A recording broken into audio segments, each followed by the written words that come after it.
Just a quick message to the NT spouses out there. Autism was here long before you were born, and autism is going to be here long after you're gone.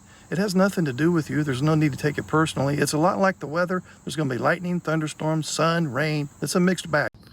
So, message to NT spouses out there, what do you have in the way of self-care strategies in all different domains of life? Spiritually, physically, mentally, emotionally, socially, financially, even vocationally and educationally.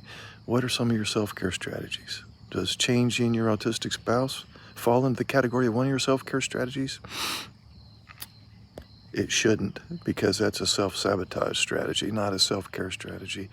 Your autistic husband has self-care strategies. He will engage in his special interests for lengthy periods of time to de-escalate, to reduce his anxiety, to charge his battery. You need to find a self-care strategy that's as good as his. And changing him can't be one of your self-care strategies. That's self-sabotage. So again, all domains of life, spiritually, physically, mentally, emotionally, socially, financially, what can you do self-care-wise? Dear NT-wise, autism spectrum disorder is what it is. You can't change it. Trying to change the traits in an autistic person is like trying to change the weather. You don't stand a chance getting that accomplished.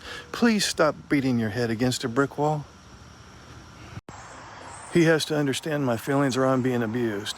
He has to say or do certain things, otherwise I'm not okay inside. He has to avoid saying or doing certain things, otherwise it hurts my feelings. Why would you want to give anybody that kind of power? Hey, a quick message to the NT wives out there. You want to speak your autistic husband's love language? It's not going to be words of affirmation or acts of service or gifts or quality time or physical touch. Just stop pointing out what he's doing wrong. That's his love language. He would view that as a very loving thing to do. Quick message to the NT wives out there. Did you ever consider the concept that less is better? In other words, the harder you try, the more you push him away, and the more you back off, the more you pull him in. I would give it a shot. What you've been doing may not be working.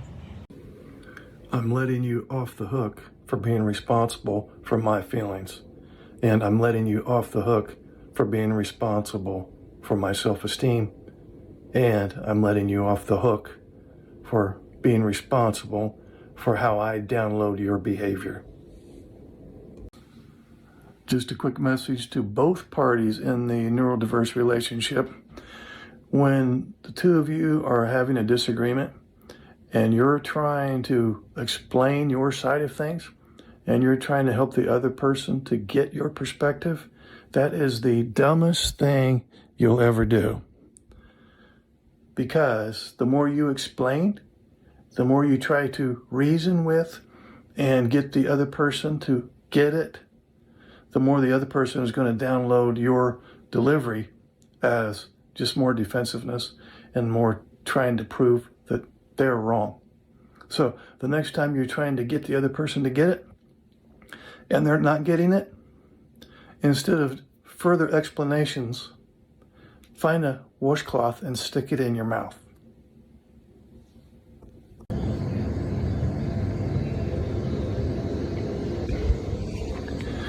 Have you discovered that the more things you complain about, the more things to complain about show up? Have you discovered that the more insecure you are, the more you require the other person to change their behavior so you'll be okay inside? Have you discovered that the more you look around and hunt down the things that are going wrong, more wrong things tend to show up? So the ASD husband wants to shut down to reduce his anxiety. The NT wife wants to talk through the problems to reduce her anxiety. That's a hell of a dilemma, isn't it? Guess who's the biggest loser in that scenario? She is. That's Tobias. You can make a point or you can keep the peace, but you can't do both, not at the same time. You might think, well, we should be able to make a point and keep the peace at the same time. Hasn't worked that way for the last 10 years. What makes you think it's going to work that way later this afternoon? You can do one or the other. You can't do both. I'm not suggesting which one to do. You decide what's best for you in the moment. But if you make a point, you're sacrificing the peace. And if you opt to keep the peace, you may very well be sacrificing an opportunity to make a point. You pick your choice. But if you decide to make a point, don't bitch about the fact that there's no peace. Doesn't work like that. Sorry.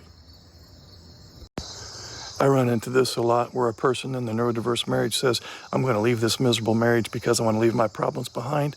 And so they get into the next relationship and find that they didn't leave their problems behind. They just brought those problems into the next relationship.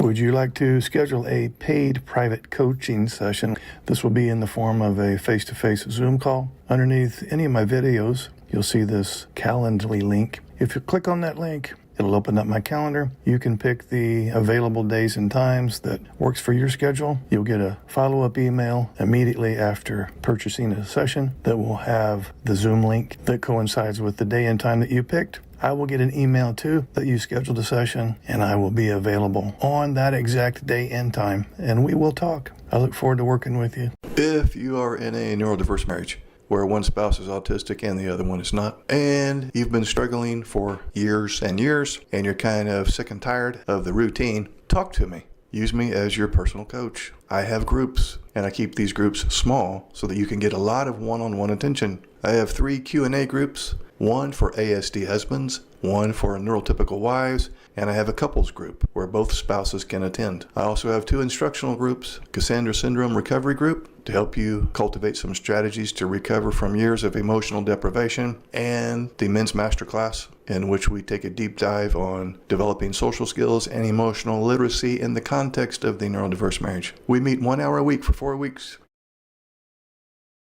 So how much longer are you willing to wait?